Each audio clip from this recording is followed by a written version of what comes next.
ભાવનગર જિલ્લાના બગદાણા ગામમાં નવનીતભાઈ બાલદિયાના કેસમાં ન્યાય નહીં મળે તો આત્મવિલોપન કરવાની ચીમકી અગાઉ કોળી સમાજના આગેવાનો દ્વારા આપવામાં આવી હતી। આ ઘટનાને પગલે વિસ્તારમાં તણાવપૂર્ણ પરિસ્થિતિ સર્જાઈ હતી।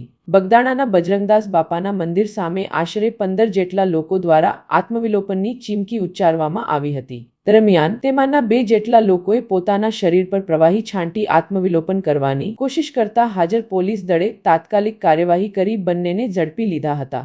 પોલીસની સતર્કતાના કારણે મોટી દુર્ઘટના ટળી હતી। ઘટનાસ્થળે હાજર પોલીસ દ્વારા આત્મવિલોપનનો પ્રયાસ થાય તે પહેલા જ આશરે 8 થી 9 લોકોની અટકાયત કરવામાં આવી હતી। સમગ્ર ઘટનાને લઈને સ્થાનિક વિસ્તારમાં ચકચાર મચી ગઈ હતી। પોલીસ દ્વારા પરિસ્થિતિ પર કાબૂ મેળવી વધુ અનિચ્છનીય બનાવ ન બને તે માટે સુરક્ષા વ્યવસ્થા કડક બનાવવામાં આવી છે। આ મામલે આગળની તપાસ અને કાનૂની કાર્યવાહી હાથ ધરવામાં આવી હોવાનું જાણવા મળે છે।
આજે 17 દિવસથી જે બગદાણાની ઘટના છે, નવનીતભાઈ બાલદિયા ઉપર જે અત્યાચાર થયો છે, તો એને ન્યાય અપાવવા માટે અમારો કોળી સમાજે નક્કી કર્યું છે જ્યાં સુધી ન્યાય નહીં લે ત્યાં સુધી જંપવાનો નથી। અને અમારા જે યોદ્ધાઓ છે જે આત્મવિલોપન કરવાના હતા એ લોકોને રાત્રે અડધી રાત્રે એને અટક કરી લીધા છે। તો અમારે પોલીસને એક જ કહેવું છે, જો એ લોકોને તમે અટક કરી શકતા હો, આમાં મુખ્ય આરોપી જયરાજ છે તો એનું ધરપકડ કેમ નથી કરી? પોલીસ કોના ઇશારા પર કામ કરી રહી છે?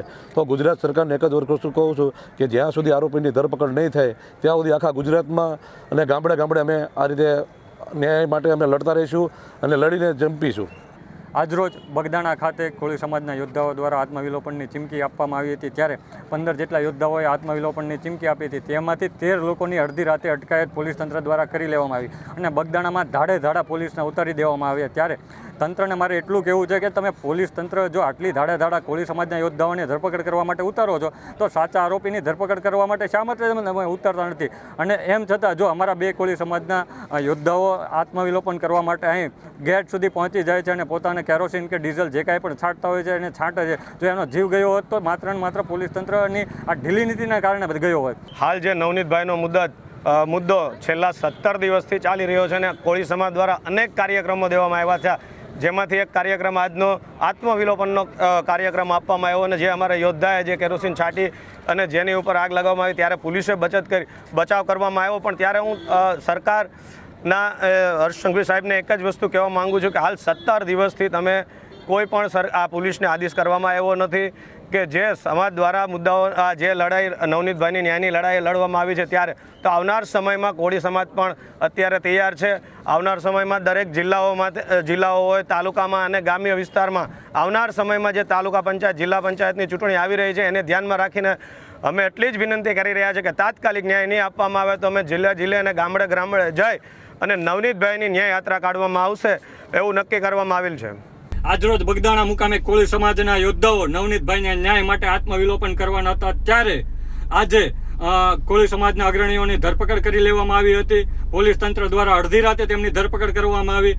અમુક લોકોને આગલે દિવસે ધરપકડ કરવામાં આવી. ત્યારે મારે આ પોલીસ તંત્રને કહેવું છે કે તમે આટલી મોટી સંખ્યામાં પોલીસ તંત્ર દ્વારા જ્યારે કોળી સમાજના આગેવાનોની ધરપકડ કરો છો ત્યારે આ સાચા આરોપીની ધરપકડ કેમ નથી કરતા?